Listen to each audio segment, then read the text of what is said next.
Welcome to The Explainer. Today, we're taking a sledgehammer to some of pop culture's absolute biggest legends.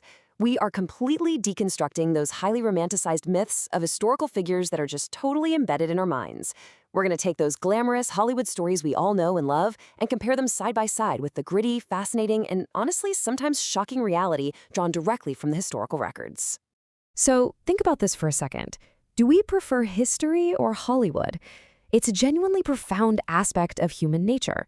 We just have this deep-seated tendency to prefer a cinematic, neatly packaged narrative over the complex, sometimes incredibly messy, and unglamorous facts of real life, right? We want the suave hero, we want the romantic outlaws, we want the epic family war.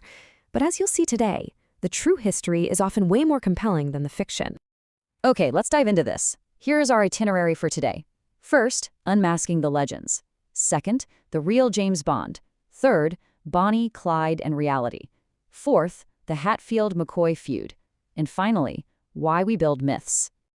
Section 1. Unmasking the Legends. The allure of the story. Section 2. The real James Bond. Espionage in Room 39. So look at this contrast. On one hand, we have the fictional 007, a suave, incredibly glamorous figure who creator Ian Fleming actually originally designed to be a healthy, violent, non-cerebral, anonymous, blunt instrument. But on the other hand, we have the real Ian Fleming, codename 17F. He wasn't out there driving sports cars and sipping martinis on beaches. He was acting as the personal assistant to the Director of Naval Intelligence, orchestrating absolutely ruthless, highly complex operations right out of Room 39 in the British Admiralty. And that grim reality, it directly fueled actual, real-world spycraft. Take Operation Mincemeat, for example. This was an idea Fleming helped develop back in 1939 as part of the Trout Memo, and the steps were just incredibly macabre. You literally dress a corpse as a Royal Marine, plant fake troop orders in its pockets, and intentionally float the body ashore in fascist-friendly Spain. The whole goal was to trick the Nazi high command about the location of the Allied D-Day landings. And guess what? This bizarre, high-stakes gamble actually worked. It saved countless lives. What's really interesting here is how Fleming's real exploits basically fed directly into his famous novels. Take Operation Ruthless. This was a wild plan to crash a captured Nazi bomber straight into the English Channel just to steal Enigma codebooks from a German U-boat. Now, it was never actually carried out, but that is straight out of a thriller, right?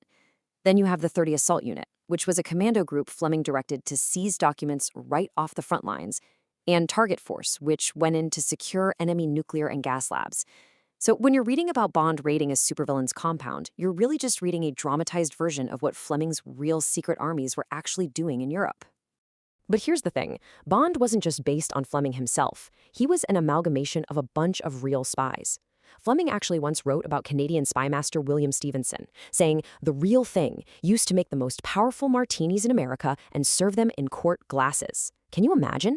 Real spies like Stevenson, who by the way ran the Allies' Camp X, and Dushko Popov, a triple agent who Fleming personally watched casually bluff $40,000 at a baccarat table in Portugal, these were the actual hardened individuals who inspired Bond's most iconic traits.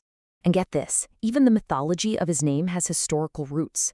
You totally assumed the 007 moniker was just some cool-sounding Fleming made up, but historically it highly likely originated from one of British naval intelligence's absolute greatest achievements, cracking the World War I German diplomatic code 0075.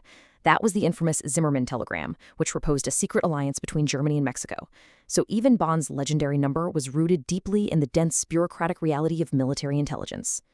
Moving right along to Section 3, Bonnie, Clyde, and reality. The outlaw romance. Pop culture absolutely loves to paint these two as brilliant masterminds who were just fiercely in love. But historical records, including Bonnie's very own suicide-style poetry and her intimate letters to Clyde, show she completely knew their lifestyle was a losing game. Their real life wasn't glamorous at all. It was marked by sheer exhaustion, eating cold food in stolen cars, and just constant, unending terror. Actually, their crimes were largely clumsy and pretty amateurish, but when Bonnie urged Clyde to attack the Easton prison farm to break out an associate, well, they crossed a major line. That was the specific act that forced Uncle Sam to finally shake them down for good. And the reality of that final shakedown, it basically comes down to one absolutely staggering number: 167. That is the number of bullets and buckshot pumped into their Ford V8 by law enforcement, who were led by former Texas Ranger Frank Hamer in a brutal ambush in Arcadia, Louisiana on May 23, 1934. The officers weren't taking any chances here. They literally fired until their weapons were empty. It was an absolute storm of lead that brought their reign to a violent, definitive close. There was no romantic final speech, no fading into the sunset, just sudden, overwhelming destruction. And the aftermath is honestly just as macabre. Let's trace the journey of their so-called death car. After that 1934 ambush, the blood-stained, bullet-riddled car was purchased by a showman and literally toured across the U.S. at carnivals for decades. Think about that. The public actually paid money to gawk at a gruesome crime scene. Fast forward to 1988, it was sold for $250,000, and today, it sits displayed behind glass at the Prim Valley Resort Casino. The public's morbid curiosity turned the incredibly brutal reality of their deaths into a literal sideshow attraction. Section 4. The Hatfield-McCoy Feud. A hog starts a war. So the crucial point here is that when you hear Hatfield and McCoy, you instantly picture this epic, ancient blood rivalry in 19th century Appalachia, right? Like something out of a Shakespearean tragedy. But the reality is shockingly mundane. While a feud usually implies this grand, sweeping conflict, the legendary bloodshed actually escalated in 1878 when Randolph McCoy accused Floyd Hatfield of stealing a single prized hog. Yep, a pig. In that era and region, livestock was quite literally a family's wealth and livelihood. So a really simple dispute over one animal, followed by a court acquittal, planted the deeply bitter seeds that sparked decades of legendary, tragic violence. Which brings us to Section 5, Why We Build Myths. The truth behind the fiction. So, tying this whole thing together, whether we're talking about high-stakes British espionage, the terrified, exhausting existence of criminals on the run, or families murdering each other in the woods over livestock, a pretty clear thesis emerges.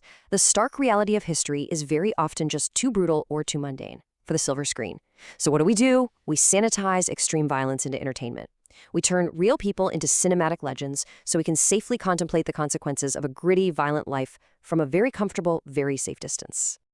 I want to leave you with something to really chew on today. When we look at the real Ian Fleming, the bullet-riddled car of Bonnie and Clyde, or the stolen hog of the McCoys, we have to ask ourselves, why are we so incredibly eager to turn the brutal, unglamorous realities of history into our popcorn entertainment? What does it actually say about us that we consistently prefer the myth over the man? Next time you sit down to watch a movie based on a true story, try to look past the Hollywood glamour and question the history behind the lens. Thanks for joining me on this explainer, and keep questioning the narrative.